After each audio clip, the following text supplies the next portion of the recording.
কেন্দ্রের অত্যন্ত senior minister Bhupen যাদবজির প্রেস কনফারেন্স শুরু হবে। এবং তার আগে একটা পয়েন্ট শুধু বলবো, আমি মাননীয় কেন্দ্রের পরিবেশ মন্ত্রী ভূপেন যাদবজির সঙ্গে কলকাতার একটি বেসরকারি হোটেলে উনার সঙ্গে মিট করেছি।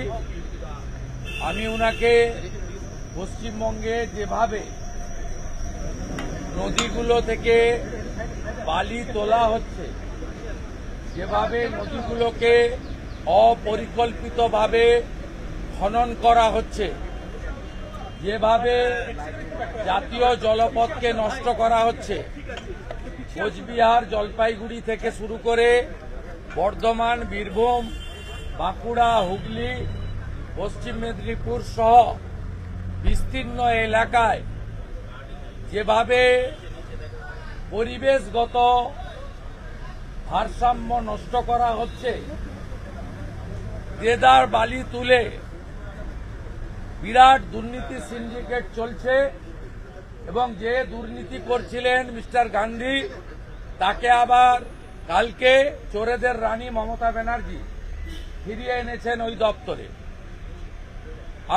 আমি সুনির্দিষ্টভাবে মাননীয় পরিবেশ মন্ত্রীর হস্তক্ষেপ দাবি করেছি এবং তিনি আমাকে বলেছেন যে তিনি এই বিষয়ে তার দপ্তর এবং তার দপ্তরের অধীন যে সমস্ত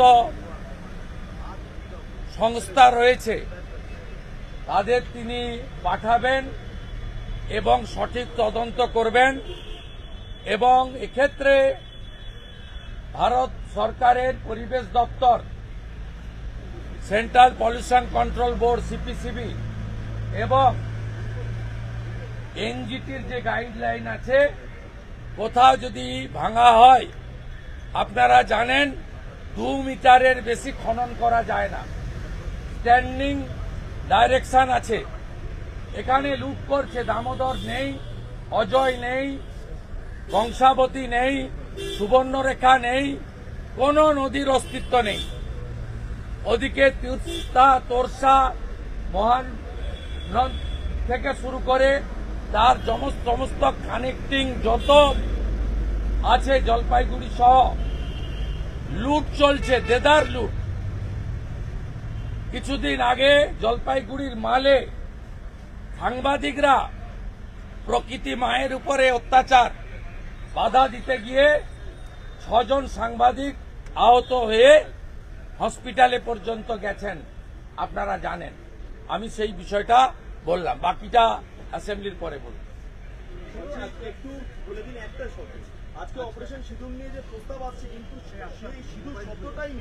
আমি হাউসে বলবো, আমাকে সাসপেন্ড যদি না করে দেয় তাহলে আমার 18 মিনিট নিয়েছি, আমি সেখানে বলবো। যেটা অ্যাসেম্বলিতে বলবো সেটা আগে প্রেসকে বলা যায় না, এটা আনে থেকে। সকালে আপনারা বৈঠক করলেন, মালদা মুর্শিদাবাদ নিয়ে কি করবেন? মালদা মুর্শিদাবাদ নিয়ে কোনো প্রস্তাব আপনারা আনবেন?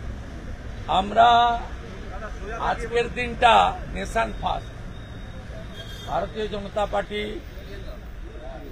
অংশগ্রহণ এবং যা যা করার করবে। আগামীকাল আমাদের মহিলা বিধায়করা পশ্চিমবঙ্গ সরকারের এসআরডি এর চেয়ারম্যানের কুকথা নিয়ে আগামীকাল প্রস্তাব আনবে এবং প্রটেস্ট করবে মহিলা বিধায়করা।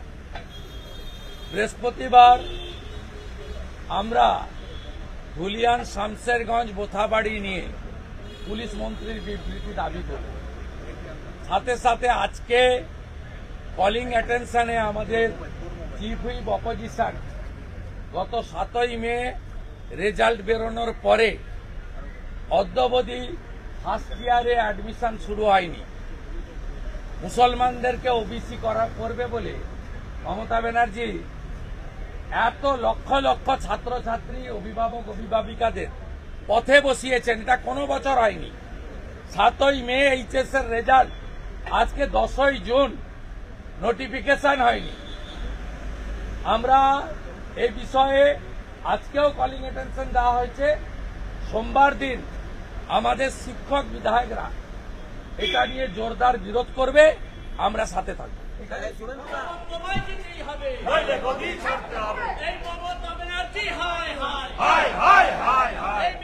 মুখ্যমন্ত্রী হায়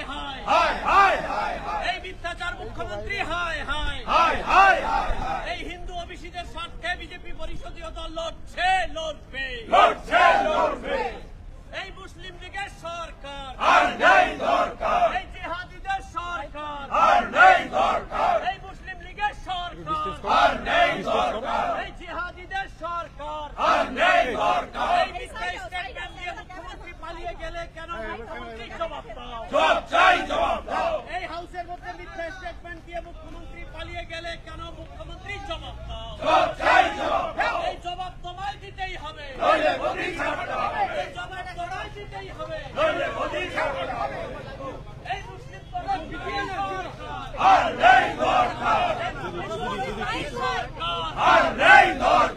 এই হিন্দু বিরোধী সরকার, এই হিন্দু বিরোধী সরকার, এই মুসলিম লীগের সরকার, এই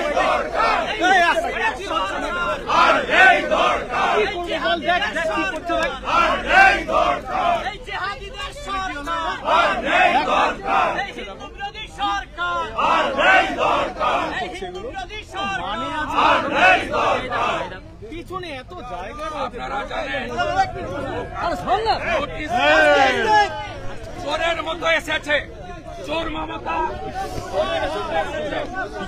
আগে থেকে নোটিশ দেয়নি, কোন রেজুলেশন কপি নেই। ওর দালাল স্পিকারের সঙ্গে চুক্তি করে এসেছে, আমাদের মানে বলে হাউস অ্যাডজর্ন করে পালালো চোরের মতো। আবার 180টা কমিউনিটিকে ওবিসি করেছে, 119টা মুসলমান।